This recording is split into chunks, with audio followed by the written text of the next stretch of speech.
But my absolute favorite dish, maybe my favorite restaurant dish in the world, are these giant beans that they do at Tamam's. The flavors in these beans are absolutely fantastico.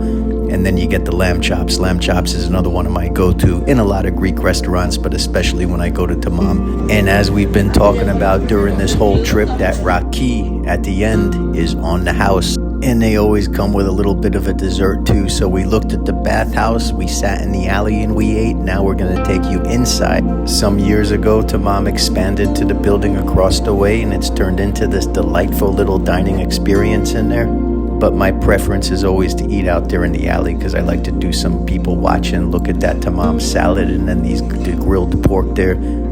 And guess what I got again? Every single time I come, I get those giant beans because they're absolutely the best. And one thing I've never really tried yet is this fresh meat pie, and it's kind of like the cheese pies, except when you get through that little bit crispy, fresh on the out crust there, and then you get the meat on the inside. Pretty delicious, but again, I like the lamb chops, are my favorite go-to. And then that pork plate, there's the dessert coming at you again with the raki, baklava this time.